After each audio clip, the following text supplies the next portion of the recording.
क्या कभी आपने ध्यान दिया है कि कुछ शब्द ऐसे होते हैं जो सुनते ही दिमाग बंद कर देते हैं? जैसे ही कोई कह दे यह नशा है, सवाल पूछना बंद हो जाता है। न देखने की इच्छा रहती है, न समझने की। लेकिन सच हमेशा वहीं से शुरू होता है जहां सवाल पूछने से मना किया गया हो।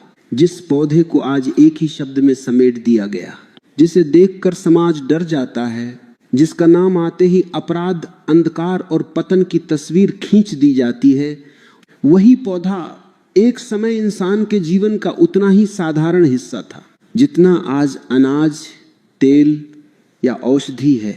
ये कहानी किसी नशे की नहीं है, ये कहानी एक पौधे की है। और उससे भी ज्यादा ये कहानी इंसानी सोच के बदलने की है। जब इंसान ने खेती शुरू की, जब उसने जंगल से बाहर आकर घर बनाए, जब उसने बीमार होने पर प्रकृति से इलाज मांगा, तब उसके पास न रासायनिक दवाइयां थीं, न कारखाने, न प्रयोगशालाएं। उसके पास केवल पत्तियां थीं, जड़ें थीं, बीज थे और अनुभव था। इसी अनुभव से कुछ पौधे रोजमर्रा के जीवन में शामिल हो गए। कुछ खाने के लिए, कुछ कपड़े के लिए, कुछ दर्द के लिए, कुछ नींद के लिए। यह पौधा भी उन्हीं में से एक था। पुराने समय में इंसान पौधों को अच्छा या बुरा नहीं कहता था। वह केवल यह देखता था कि कौन सा पौधा क्या करता है, कितनी मात्रा में करता है और किस समय करता है। बीमारी होने पर वही पौधा दवा बनता था। रस्सी चाहिए होती तो वही पौधा रेशा बनता था। तेल चाहिए होता तो वही बीज काम आते थे। और थकान या दर्द में वही पत्तियां सहारा बनती थी। ये सब छिपकर नहीं होता था, ये सब समाज के सामने होता था। न इसमें अपराध था, न डर, न लज्जा। तो फिर सवाल उठता है, अगर ये सब इतना सामान्य था तो इसे असामान्य किसने बनाया? इंसानी इतिहास में एक बात बार बार दोहराई गई है, जब तक कोई चीज सत्ता के लिए खतरा नहीं बनती, उसे रोका नहीं जाता। जब तक कोई चीज पैसे के रास्ते में नहीं आती, उसे बदनाम नहीं किया जाता। इस पौधे के साथ भी यही हुआ। शुरुआत में यह केवल एक पौधा था, लेकिन धीरे धीरे ये एक विकल्प बन गया। एक ऐसा विकल्प जो दर्द के लिए अलग दवा नहीं मांगता था, नींद के लिए अलग दवा नहीं मांगता था, भूख के लिए अलग दवा नहीं मांगता था। और यहीं से समस्या शुरू हुई। जब कोई एक चीज कई काम करने लगे तो वो व्यापार के लिए खतरा बन जाती है, क्योंकि व्यापार अलग अलग बीमारियों के लिए अलग अलग समाधान बेचकर चलता है। ये पौधा सस्ता था, आसानी से उग जाता था, हर जगह पाया जाता था। और सबसे खतरनाक बात, इसे इंसान खुद उगा सकता था। न किसी कंपनी की जरूरत, न किसी कारखाने की, न किसी अनुमति की। धीरे धीरे इसे लेकर भाषा बदली गई। जहां पहले इसे औषधि कहा जाता था, वहां अब इसे नशा कहा जाने लगा। जहां पहले उपयोग की बात होती थी, वहां अब दुरुपयोग की कहानी लिखी गई। ये बदलाव एक दिन में नहीं हुआ, ये बदलाव पीढ़ियों में डाला गया। कानून हमेशा सोच के बाद नहीं आता, पहले सोच बदली जाती है, फिर कानून अपने आप सही लगने लगता है। लोगों को ये नहीं बताया गया कि यह पौधा क्या है, उन्हें बस ये बताया गया कि यह बुरा है। डर सबसे सस्ता हथियार होता है, और डर तब और गहरा हो जाता है जब उसके साथ नैतिकता जोड़ दी जाए। धीरे धीरे समाज में यह बैठा दिया गया कि इस पौधे को छूना भी पतन है, इसे देखने वाला भी संदिग्ध है, इसके बारे में सवाल करने वाला भी गलत है। लेकिन इतिहास कभी पूरी तरह मिटाया नहीं जा सकता। वो दबा दिया जाता है, लेकिन कहीं न कहीं निशान छोड़ जाता है। पुराने ग्रंथों में, लोक जीवन में, परंपराओं में आज भी उसके उपयोग के संकेत मिलते हैं। कहीं यह दर्द में इस्तेमाल हुआ, कहीं यह नींद में, कहीं ये भूख में, कहीं यह मन की बेचैनी में। इन सब जगहों पर एक बात समान थी, मात्रा, समय और समझ। समस्या कभी पौधे से नहीं हुई, समस्या हमेशा अज्ञान से हुई, और उससे भी ज्यादा समस्या नियंत्रण से हुई। जब किसी चीज को समझने की जगह उसे पूरी तरह रोक दिया जाता है तो वह अंधेरे में चली जाती है, और अंधेरे में चीजें बिगड़ती हैं। जब कोई चीज समाज से छुपा दी जाती है तो वह गलत हाथों में जाती है, और फिर उसी बिगड़े हुए रूप को दिखाकर कहा जाता है देखो ये कितना खतरनाक है, ये एक पुरानी चाल है, पहले समस्या पैदा करो फिर उसी समस्या को दिखाकर समाधान बेचो। ये पौधा कभी समाज की समस्या नहीं था, ये समाज की समझ का हिस्सा था। लेकिन जैसे जैसे इंसान प्रकृति से दूर हुआ वैसे वैसे उसने प्रकृति को डर से देखना शुरू किया। जो चीज उसके नियंत्रण में नहीं थी उसे उसने खतरा कहना शुरू कर दिया। यह कहानी किसी पक्ष में खड़े होने की नहीं है, यह कहानी देखने की है। देखने की कि एक साधारण पौधा कैसे एक अपराध बना, कैसे एक औषधि, कैसे एक डर बन गई। और सबसे बड़ा सवाल, क्या सच में यह बदलाव मानव कल्याण के लिए था या किसी और के लाभ के लिए? अगर किसी चीज को समझे बिना उसे खतरनाक कह दिया जाए तो सबसे पहले नुकसान सच का होता है, और जब सच को नुकसान पहुंचता है तो डर पैदा होता है। यही डर धीरे धीरे सोच को जकड़ लेता है। अब जरा इस बात पर ठहरकर सोचिए, अगर कोई पौधा हजारों साल तक इंसानी शरीर के साथ रहा, उसके घावों में लगाया गया, उसके दर्द में दिया गया, उसकी नींद में सहारा बना, तो क्या अचानक वह शरीर का दुश्मन बन सकता है? यहां से बात भावनाओं की नहीं, शरीर की सच्चाई की है। इंसानी शरीर कोई साधारण मशीन नहीं है, यह केवल हड्डियों और मांस से बना ढांचा नहीं है। इसके भीतर एक अदृश्य व्यवस्था काम करती है, ऐसी व्यवस्था जो संतुलन चाहती है। जब दर्द बढ़ता है वह उसे कम करना चाहती है, जब नींद टूटती है वह उसे गहरा करना चाहती है, जब बेचैनी बढ़ती है वह उसे शांत करना चाहती है। पुराने समय में इंसान इस व्यवस्था को नाम नहीं देता था, वह बस अनुभव करता था। आज विज्ञान ने इसे पहचान दी है, लेकिन पहचान मिलने से पहले यह व्यवस्था हमेशा से मौजूद थी। इसी व्यवस्था के साथ यह पौधा जुड़ा हुआ है, इसका असर सीधे शरीर की उसी प्रणाली पर पड़ता है जो दर्द, नींद, भूख और मानसिक दबाव को नियंत्रित करती है। यही कारण है कि जब शरीर असंतुलित होता है तो यह पौधा उसे सीधा करने में मदद कर सकता है। लेकिन यही सबसे बड़ी भूल की गई। मदद और निर्भरता को एक मान लिया गया। हर औषधि की एक सीमा होती है। पानी भी ज्यादा हो जाए तो जहर बन जाता है, भोजन भी ज्यादा हो जाए तो बीमारी बन जाता है, नींद भी ज्यादा हो जाए तो कमजोरी बन जाती है। फिर यह पौधा कैसे अपवाद हो सकता है? समस्या तब शुरू हुई जब इसके प्रभाव को समझने की जगह उसे एक ही शब्द में बांध दिया गया। कुछ लोगों को इससे राहत मिली, कुछ को दर्द में आराम, कुछ को नींद, कुछ को भूख। लेकिन जिन लोगों ने समझ के बिना, मात्रा के बिना, नियंत्रण के बिना इसे इस्तेमाल किया, उनके अनुभव अलग थे और फिर उन्हीं अनुभवों को पूरे सच की तरह पेश कर दिया गया। यहाँ यह बात साफ समझनी जरूरी है। ये पौधा बीमारी को पैदा नहीं करता, ये बीमारी को छुपाता भी नहीं, यह केवल शरीर के संकेतों को बदलता है। दर्द कम होता है लेकिन बीमारी वहीं रहती है, नींद आती है लेकिन कारण वहीं रहता है, भूख बढ़ती है लेकिन कमजोरी का स्रोत वहीं रहता है। यानी यह समाधान नहीं, एक सहारा है, और सहारे को इलाज समझ लेना हमेशा नुकसान करता है। कुछ बीमारियों में यह सहारा उपयोगी है, कुछ में ये भ्रम पैदा कर सकता है। यही कारण है कि जिम्मेदारी की बात जरूरी है। यह पौधा कैंसर को खत्म नहीं करता, लेकिन कैंसर के दर्द को सहने योग्य बना सकता है। यह मानसिक दबाव को जड़ से नहीं मिटाता, लेकिन उस समय को थोड़ा हल्का कर सकता है जब इंसान टूटने के कगार पर होता है। यह नींद का कारण नहीं है, लेकिन नींद के रास्ते में खड़े डर और बेचैनी को कुछ समय के लिए हटा सकता है। यह सच है और यही पूरा सच है। लेकिन इस पूरे सच को या तो छुपा दिया गया या तो बढ़ा चढ़ाकर पेश किया गया। एक तरफ कहा गया यह चमत्कार है, दूसरी तरफ कहा गया यह विनाश है, जबकि सच्चाई इन दोनों के बीच खड़ी है। इसका सबसे गहरा असर मानसिक स्थिति पर पड़ता है, क्योंकि मन ही वह जगह है जहां डर सबसे पहले बैठता है। कुछ लोगों के लिए यह मन को शांत करता है, कुछ के लिए। यह भ्रम बढ़ा देता है। क्यों? क्योंकि हर मन एक जैसा नहीं होता। जिसका मन पहले से अस्थिर है, जिसमें डर, भ्रम या दबा हुआ तनाव है, उस पर इसका असर अलग होता है। यह पौधा मन को नया रूप नहीं देता, यह केवल जो है उसे थोड़ा तेज कर देता है। अगर भीतर शांति है तो शांति बढ़ती है, अगर भीतर डर है तो डर गहरा हो जाता है।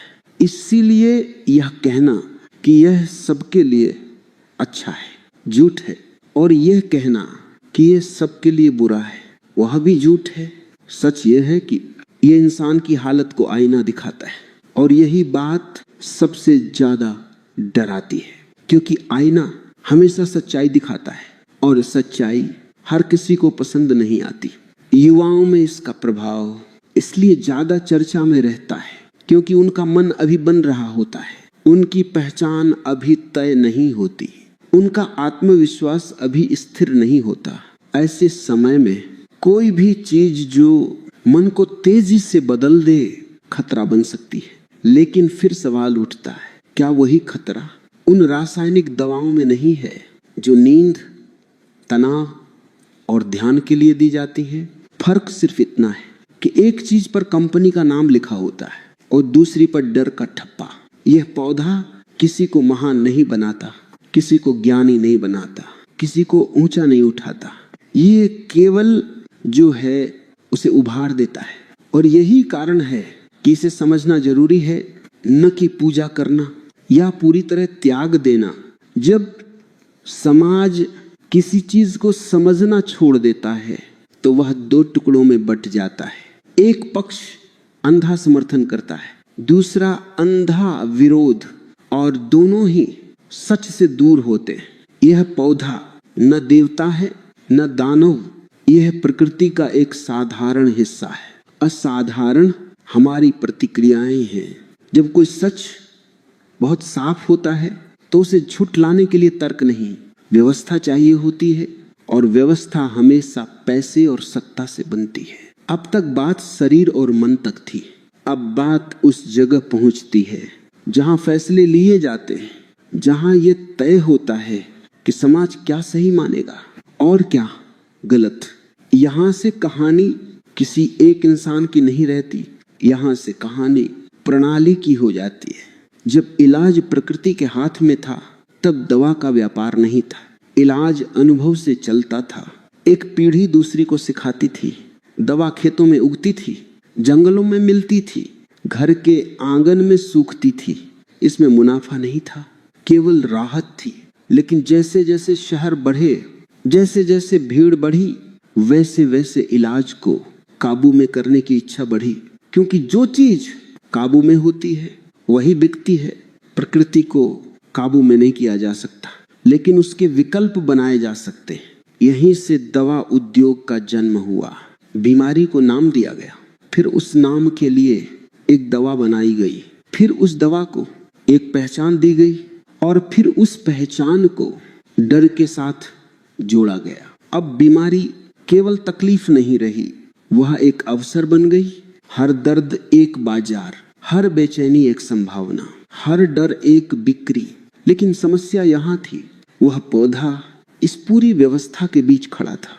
वह बिना फैक्ट्री के काम करता था, वह बिना ब्रांड के असर करता था, वह बिना कीमत के राहत देता था, और सबसे खतरनाक बात, उसे कोई पेटेंट नहीं किया जा सकता था।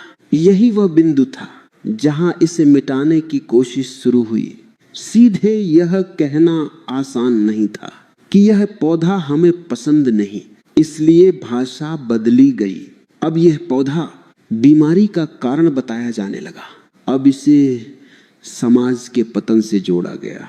अब इसके उपयोग को नैतिक गिरावट कहा गया।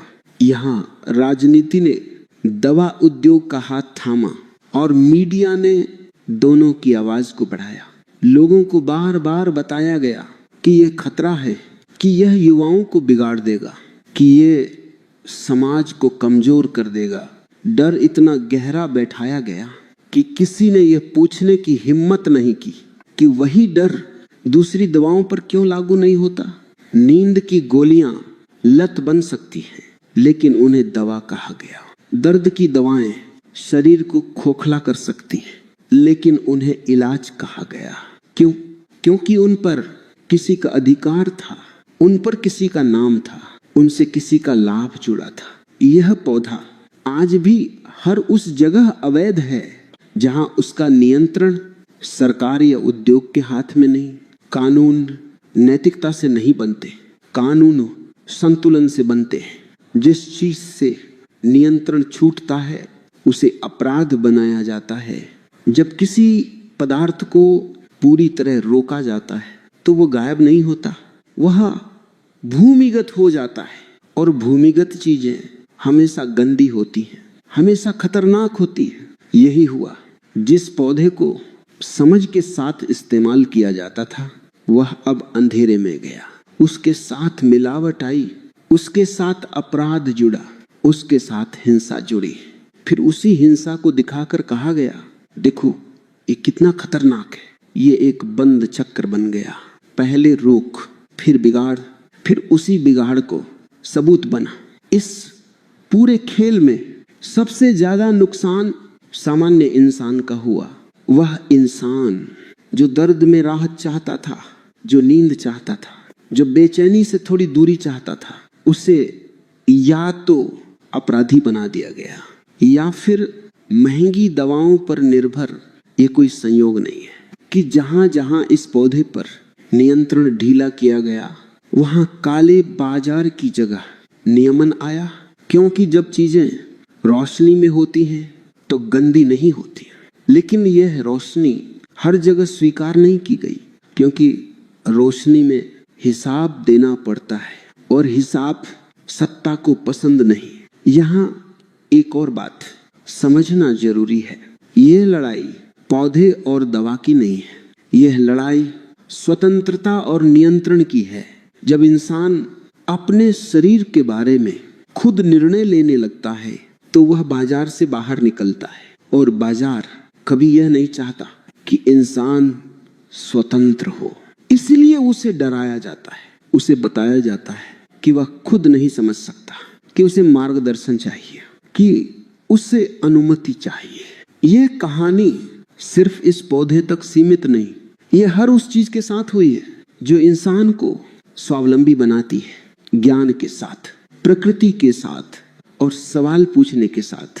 जब सवाल उठते हैं तो व्यवस्था हिलती है, और जब व्यवस्था हिलती है तो उसे मजबूत करने के लिए कानून, डर और नैतिकता, तीनों का सहारा लिया जाता है।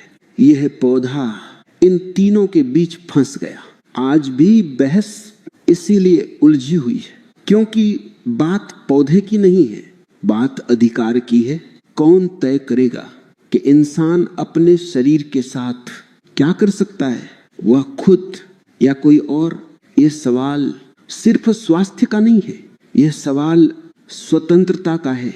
और जब भी स्वतंत्रता का सवाल आता है तो सत्ता असहज हो जाती है। यही कारण है कि सच को पूरा नहीं बताया जाता, या तो उसे डर बनाकर दिखाया जाता है या फिर चमत्कार बनाकर, क्योंकि पूरा सच हमेशा संतुलन मांगता है, और संतुलन न तो प्रचार में चलता है न बाजार में। जब किसी चीज को लंबे समय तक दबाया जाता है तो वह खत्म नहीं होती, वह अपना रूप बदल लेती है, और बदला हुआ रूप अक्सर वही होता है जिससे डर दिखाया गया था।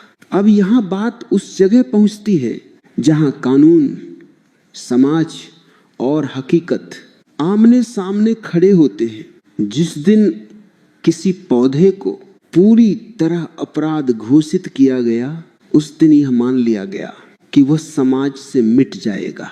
लेकिन इतिहास गवाह है कि जो चीज जरूरत बन चुकी हो वह कानून से नहीं मिटती, वह केवल नजर से ओझल होती है। और जैसे ही कोई चीज नजर से ओझल होती है उस पर नियंत्रण टूट जाता है। यहीं से काला बाजार पैदा होता है। पहले जहां यह पौधा खुले में उगता था अब वह छुप कर उगाया जाने लगा। पहले जहां मात्रा का ध्यान था अब केवल मुनाफा देखा जाने लगा। पहले जहां समझ थी अब जल्दबाजी आ गई, क्योंकि डर में कोई समझ नहीं होती। जब कोई चीज गैर कानूनी बनती है तो वह सीधे अपराधियों के हाथ में जाती है। और अपराधियों का उद्देश्य कभी संतुलन नहीं होता। उनका उद्देश्य होता है ज्यादा से ज्यादा पैसा कम से कम समय में। यहीं से मिलावट शुरू हुई, यहीं से जहर घुला, यहीं से वो रूप बना जिसे दिखाकर समाज को डराया गया। फिर कहा गया देखो ये कितना खतरनाक है, लेकिन ये नहीं बताया गया कि यह खतरा कानून की वजह से पैदा हुआ।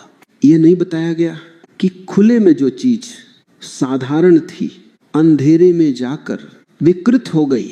अब यहाँ एक बहुत गहरी विडंबना है। सरकारें कहती हैं हम इसे इसलिए रोकते हैं ताकि समाज सुरक्षित रहे, लेकिन उसी रोक की वजह से अपराध बढ़ता है, हिंसा बढ़ती है, तस्करी बढ़ती है और वही समाज अधिक असुरक्षित हो जाता है। ये एक ऐसा सच है जिसे कोई स्वीकार नहीं करना चाहता, क्योंकि स्वीकार करते ही पूरी नीति पर सवाल उठता है। कुछ देशों ने ये सवाल उठाया। उन्होंने देखा कि जहां पूरी रोक है वहां अपराध है और जहां नियंत्रण है वहां व्यवस्था। उन्होंने समझा कि रोकने से बेहतर है, समझना, डराने से बेहतर है नियंत्रित करना। लेकिन हर जगह ये समझ स्वीकार नहीं की गई, क्योंकि हर जगह लाभ का समीकरण अलग है। कुछ जगहों पर काला बाजार भी एक अर्थव्यवस्था बन चुका है, जहां अपराध, पुलिस, राजनीति सब एक दूसरे से जुड़े हैं। ऐसी जगहों पर अगर रोशनी आ जाए तो बहुत से चेहरे नजर आ जाते हैं। इसलिए अंधेरा सुविधाजनक होता है। समाज को बताया जाता है कि यह युवाओं को बर्बाद कर देगा, लेकिन यह नहीं बताया जाता कि युवाओं को अपराध की ओर किसने धकेला। जब किसी युवा के पास समझ नहीं होती, जब केवल डर दिखाया जाता है, तो वह या तो विद्रोह करता है या छुपकर करता है, और छुपकर किया गया काम हमेशा ज्यादा नुकसान करता है। युवाओं का मन खाली नहीं होता, वह सवालों से भरा होता है। अगर उन्हें जवाब न मिले तो वे प्रयोग करते हैं, और प्रयोग अंधेरे में हो तो खतरा बन जाता है। यहाँ असली जिम्मेदारी पौधे की नहीं, प्रणाली की है। एक ऐसी प्रणाली जो या तो पूरी आजादी देती है या पूरी पाबंदी, बीच का रास्ता उसे असहज करता है। लेकिन सच्चाई हमेशा बीच में होती है। आज स्थिति यह है कि एक तरफ लोग इसे देवता बना रहे हैं, दूसरी तरफ लोग इसे दानव बना रहे हैं, और इन दोनों के बीच सच दबा हुआ है। सच यह है कि यह पौधा न समाज को बचाएगा न समाज को गिराएगा। समाज को उसकी समझ बचाती है और समाज को उसकी अज्ञानता गिराती है। जब कोई चीज बिना जानकारी के अपनाई जाए तो वह नुकसान करती है, और जब बिना जानकारी के रोकी जाए तो उससे भी बड़ा नुकसान होता है। आज सबसे बड़ा खतरा ये नहीं है कि लोग इसका उपयोग कर रहे हैं। सबसे बड़ा खतरा यह है कि लोग बिना समझ के या डर के साथ इस पर राय बना रहे हैं। कानून तभी काम करता है जब समाज समझदार हो, और समझ तभी आती है जब सच बताया जाए। लेकिन सच बताने में एक दिक्कत है। सच किसी एक के फायदे में नहीं होता। सच संतुलन मांगता है, और संतुलन नारे से नहीं आता। यह पूरा विषय न समर्थन मांगता है न विरोध, ये मांगता है जागरूकता। यह पौधा किसी को अच्छा इंसान नहीं बनाता और किसी को बुरा भी नहीं बनाता। अच्छा या बुरा इंसान पहले से होता है। ये केवल उस दिशा को तेज कर देता है जिस दिशा में इंसान पहले से चल रहा है। इसलिए सबसे जरूरी सवाल यह नहीं है कि इसे वैध किया जाए या अवैध रखा जाए। सबसे जरूरी सवाल यह है, क्या समाज इतना परिपक्व है कि वह सच सुन सके? क्योंकि सच सुनने के बाद जिम्मेदारी आती है, और जिम्मेदारी सबको पसंद नहीं। जब तक समाज डर से चलता रहेगा तब तक कोई भी चीज या तो पूजा जाएगी या जलाई जाएगी, लेकिन समझी नहीं जाएगी। यह कहानी यहीं समाप्त नहीं होती, क्योंकि यह कहानी किसी पौधे की नहीं है, यह कहानी इंसान की है। उस इंसान की जो या तो सवाल पूछता है या दिए गए जवाबों में जिंदगी गुजार देता है।